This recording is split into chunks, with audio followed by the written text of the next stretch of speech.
Avec Maxime, on a eu envie de découvrir les services civiques du fort de Tourneville. Alors on a pris notre matériel et on est allé à la rencontre de Romain, Céphas et Maël. Mais d'abord, quelles ont été nos motivations à nous pour faire ce service civique à la radio Westrack ?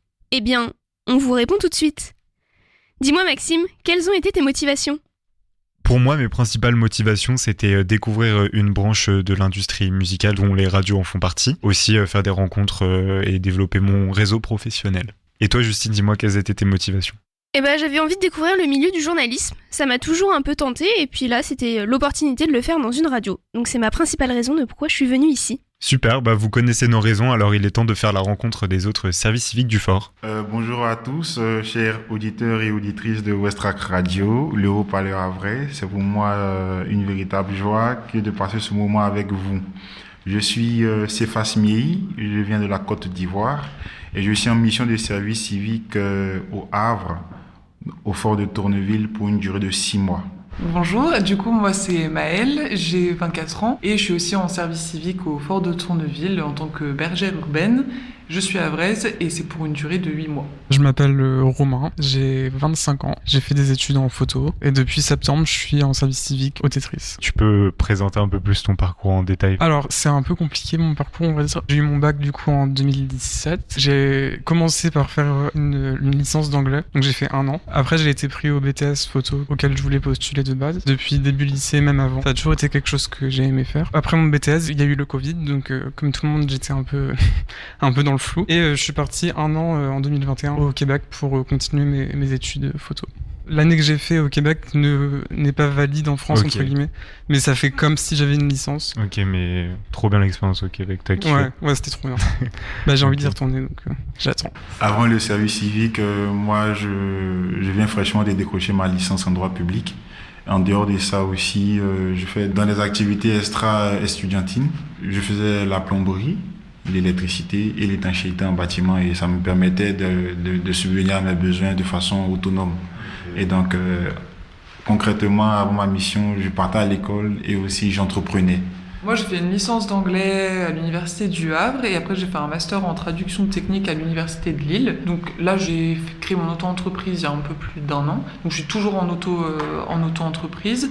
Voilà, j'ai pris ce service civique pour avoir un petit pied dans le monde environnemental. J'ai essayé l'auto-entreprise à temps plein, on va dire, à m'y consacrer entièrement pour des raisons de rémunération ou de début ou de jeunes auto-entrepreneuses. Voilà, j'essaye d'avoir cette petite expérience annexe qui me permet d'avoir je me répète, mais un pied dans ce secteur-là, voire peut-être par la suite, si je me réoriente, de penser à l'environnement, la biodiversité. Voilà.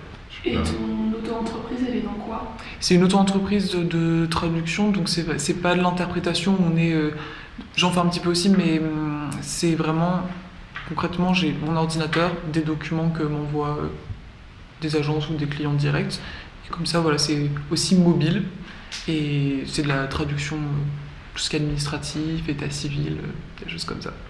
Ensuite, en quoi consiste ton service civique avec tes mots et avec qui tu travailles principalement ? D'accord, et mon service civique consiste en la mission de bergerie urbaine.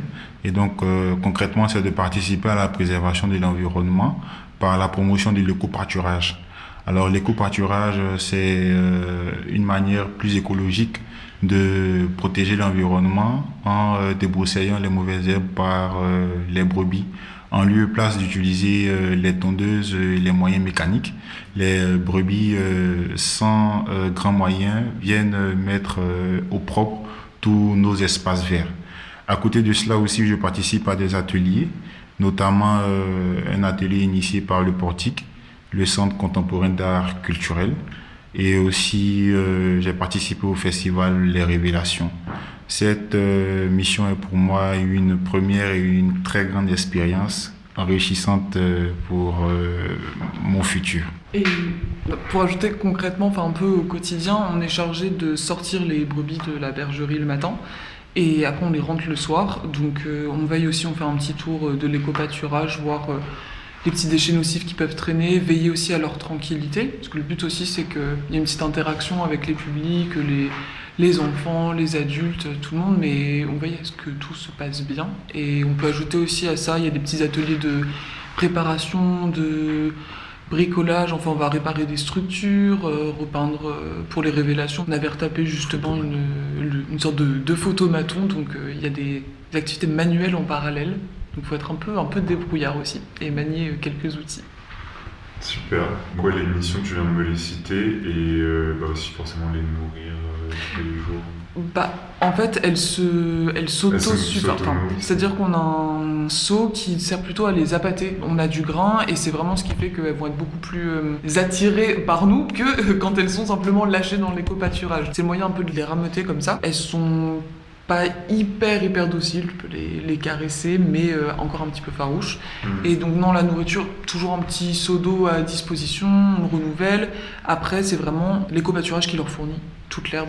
On ne met pas de foin en parallèle, c'est vraiment le seau, on distribue pour en récompenser. Enfin, pour les récompenser, on distribue les grains. Et, voilà. Et en additif aussi, on fait de la sensibilisation environnementale. On incite les visiteurs de l'éco-pâturage à adopter de bonnes pratiques à l'encontre des brebis, ne pas se promener dans l'éco-pâturage avec le chien lâché. Dès qu'ils sont en laisse aussi, ne pas donner de la nourriture aux brebis, ça risquerait de leur provoquer des maladies. À côté de ça aussi, ne pas circuler dans le covoiturage avec des engins, notamment vélo, moto. Et les gens ont le droit quand même de rentrer. Bien sûr, par contre, c'est accès libre. Il y a des constructions pour enfants, on peut vraiment s'y promener. Ça fait un joli chemin, un peu comme de l'autre côté. Accès libre sauf la nuit. À partir de 20h, c'est fermé. Oula, c'est fermé. Dernière chose, on se charge aussi d'installer des affiches indicatives pour sensibiliser.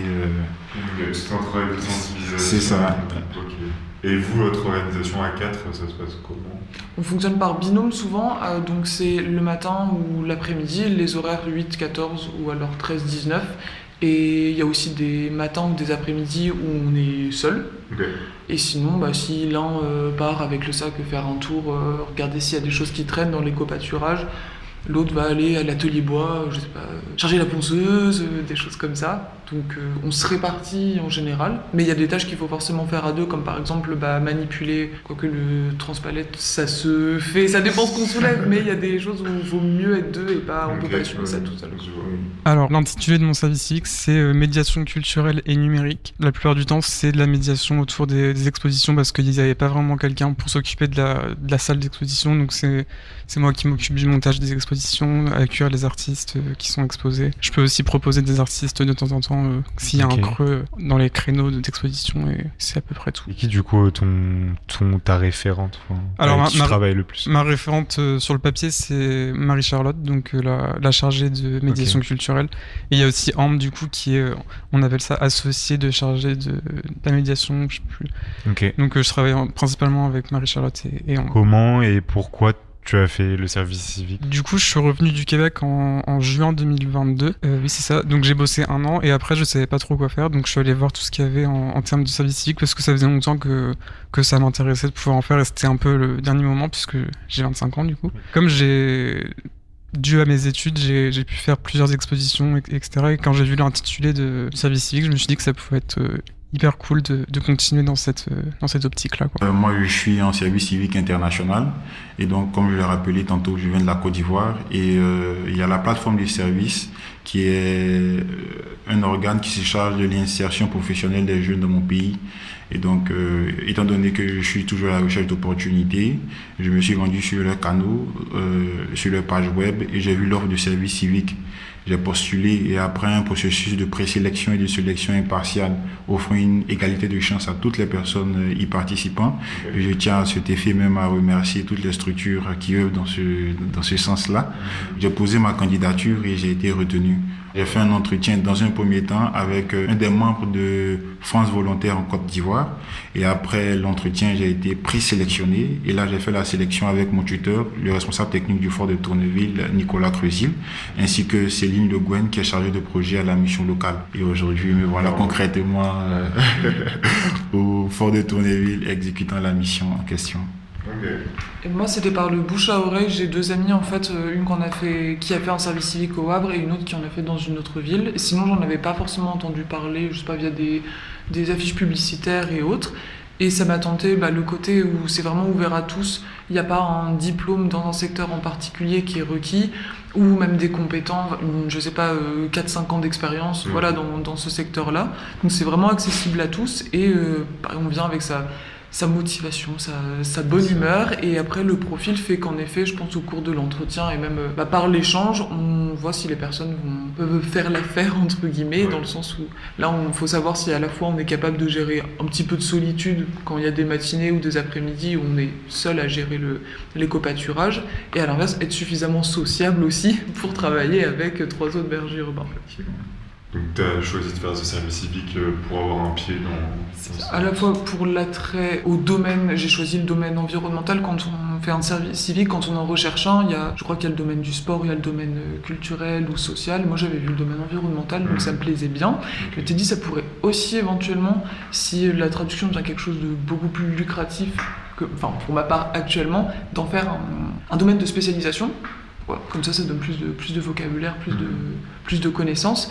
Après, il y a aussi le fait que ça fait qu'1 an que je suis en auto-entreprise. Et l'autre moteur majeur, c'était l'apport financier. En termes de rémunération, c'est plus viable aussi. Le service civique déjà, parce que le thème de ma mission est en concordance avec mes objectifs futurs professionnels et estudiantins. Déjà, c'est encourager la préservation de l'environnement. Et plus tard, moi, je veux faire un master 2 en droit de l'urbanisme. Et donc, pour apporter du changement, notamment dans le domaine environnemental, tout ce qui a trait à la construction et l'immobilier de mon pays. D'autant plus que la Côte d'Ivoire est un pays en voie de développement. Tout est en construction. Et donc, je veux être en avance sur le temps pour justement apporter de mes connaissances, de mes compétences, de mes expériences pour le développement de mon pays. Que penses-tu du système du service civique en général ? Oula. Que répondre à ça ? C'est sûr que je suis pas venu faire un service civique pour l'argent, on va se mettre d'accord, mais ça me fait rencontrer plein de monde de plein de milieux différents, que ce soit la musique, l'artistique, je découvre aussi plein de métiers par rapport aux collègues qui m'entourent, donc c'est hyper intéressant. Après, c'est sûr qu'il y a des petits moments de creux dus au service civique que je fais où il y a du coup une exposition toutes les 5 semaines à peu près. Donc il y a 1 semaine de rush et après c'est un peu plus calme, mais c'est quand même hyper intéressant de découvrir un autre monde, quoi. Alors bienveillance. Toutes les personnes que je rencontre, que ce soit à la mission locale, ma structure d'accueil ou au fond de Tourneville, le lieu d'exercice de ma mission, sont bienveillantes à mon égard. Il n'y a rien à dire. Okay. C'est une très belle expérience pour moi.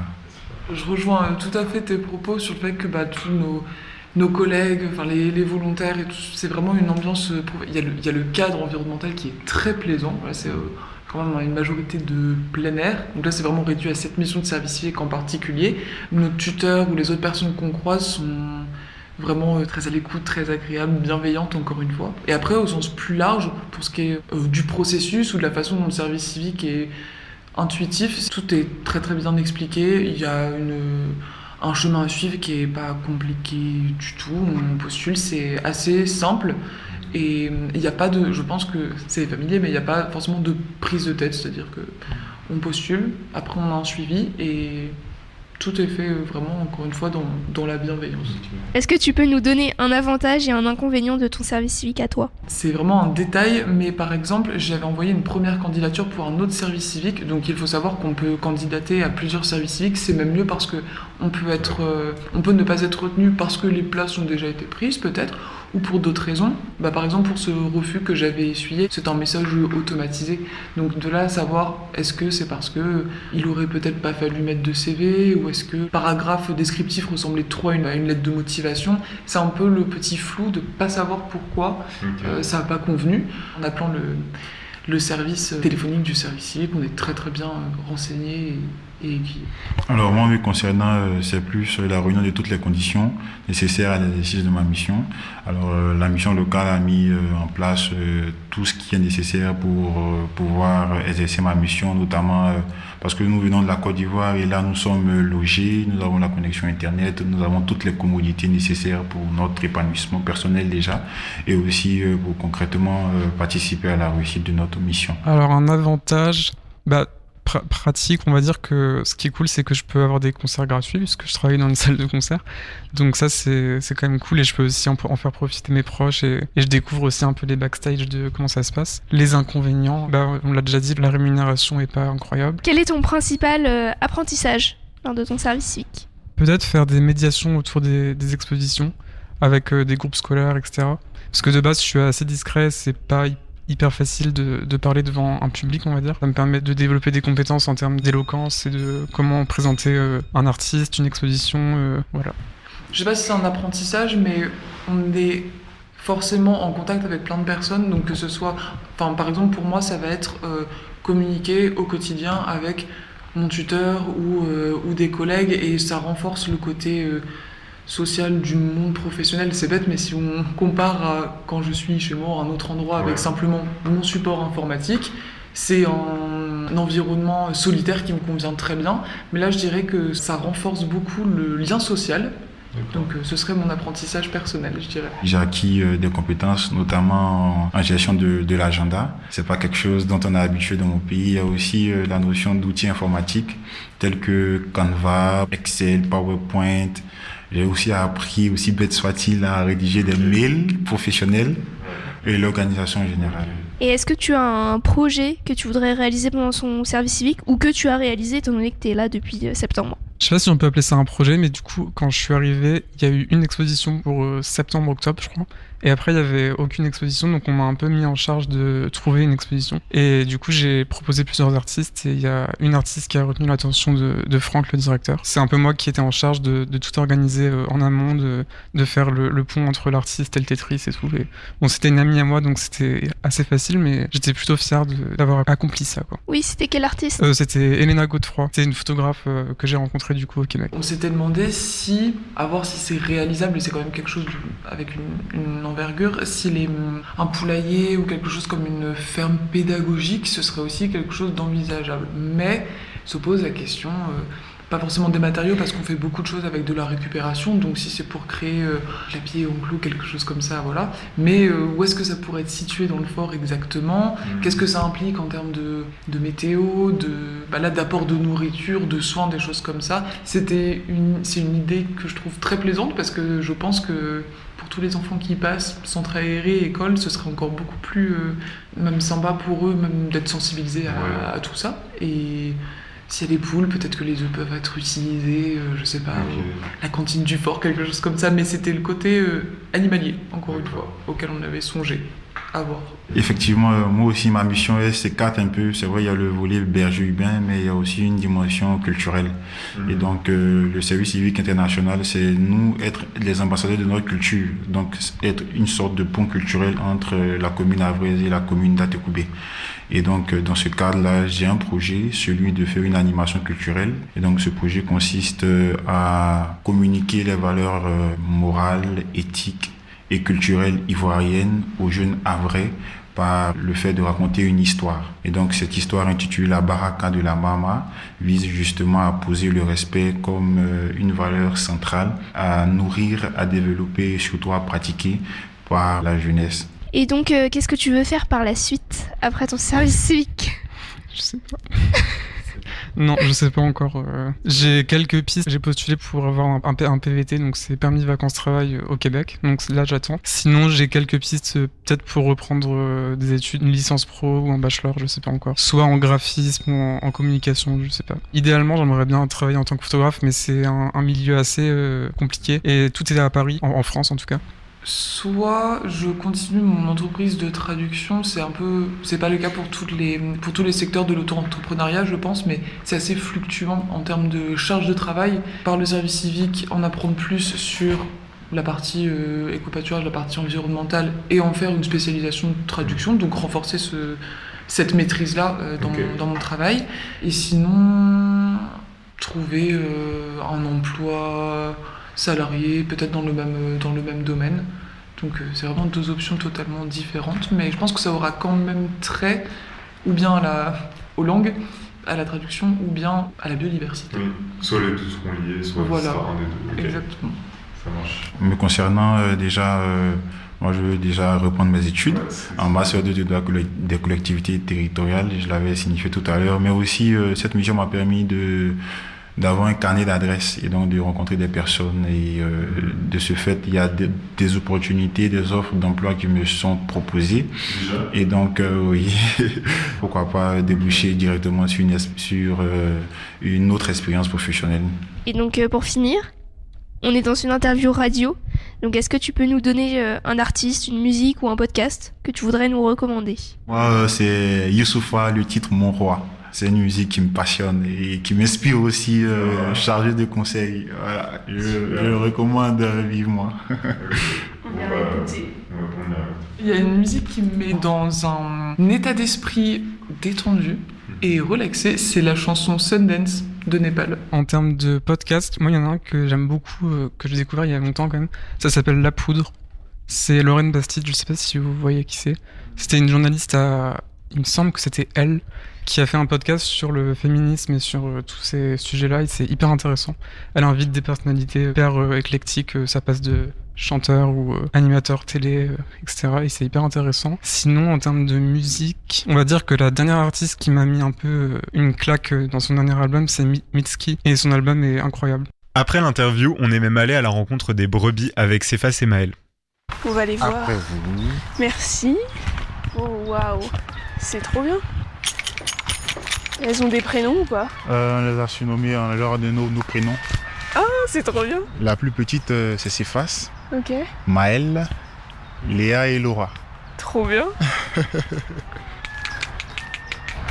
Il y en a une qui vient. Bonjour madame. Ah, elle court un peu vite. Oh, j'ai pas mangé. Elle est trop déçue. Si j'avais de la nourriture, elle serait toute venue. Oh, elles viennent toutes. Bonjour. Ah, mais elle est déçue aussi. Elle est ici. Au lieu que j'ai pas à manger, vous me fuyez? C'est ça, non? Y a pas de souci. Elle commence à s'habituer un peu à nous. Ah, mais c'est grand de ouf, hein. Enfin, Oui. leur espace, c'est hyper grand. Oui, c'est grand. Hein. Tous elles en ont à manger, elles vont manger jusqu'à ne plus en pouvoir. Mais c'est des races rustiques et ça fait un peu réintroduction, revalorisation des espèces. Elles sont pas en disparition, mais elles sont pas intéressantes pour les agriculteurs, je pense, ou juste pour l'élevage en général. Ouais, exactement, pour l'industrie, tout à fait. Mais et je pense que c'est parce que du coup elles sont plus résistantes. C'est pas mal. Ah oui. Alors par contre, tout autant que j'aime les animaux, quand tu regardes une brebis, ça respire pas l'intelligence. Hein. Ouais. C'est très méchant de dire ça, mais j'ai vu des mouettes plus vives. J'ai vu non, mais c'est très mignon. Mais c'est vraiment un peu comme ça. Tu dis, qu'est-ce qui se passe dans la tête? Est-ce que c'est vraiment nourriture, pâturage, nourriture? Ouais. Je ne sais pas. Bah, à partir du moment où t'en as une qui suit tout le monde, tu te dis, c'est quoi? Il n'y a pas un peu une légende comme ça, t'as une brebis qui saute de la falaise, t'as tout le troupeau qui suit, quoi. Il y a une leadeuse dans la team. La moins trapue, je crois. En gros, t'en as une. Comment elle est choisie? Parce qu'il n'y a pas d'histoire de mâle. C'est ce que je dis. Ouais, parce que du coup, c'est que des femelles. Ouais. En fait, après, je sais pas si vous savez, mais mouton, je pense qu'en général, on utilise ça pour mouton en mode le mâle, le bélier, le brebis, femelle, et après les agneaux et les agnelles. Mais là, c'est vraiment que des brebis, donc il y a que des femelles. Je sais pas quel âge elles ont par contre, mais il y a pas de. Moi, je pensais aussi qu'il fallait le cliché du mâle leader en mode. Et non, c'est une qui conduit les autres. Du coup, pourquoi 4 ? Enfin, il y en a pas plus, Une pour chaque berger. Non, parce qu'on s'est aussi posé la question de. Vous l'avez en cadeau à la fin du service. Non, dans mon appart, c'est sympa, une brebis. Mais je me suis demandé pourquoi on était 4. Je sais plus pourquoi on en discutait déjà. Non, parce que déjà c'était 3 brebis. Et donc, cette année, exceptionnellement, il y en a eu 4.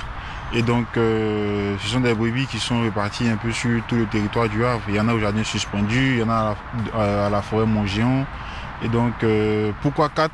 Je ne saurais pas vous répondre, mais je sais que la fonction première, c'est déjà de brouter les herbes et voilà. Donc, et moi, je pensais qu'il en fallait beaucoup plus. Enfin, qu'il en fallait qu'on allait avoir un truc de 10 brebis, de quelque chose où ça nécessite forcément une attention de dingue. Dans le cheptel de la ville, il y a 46 brebis.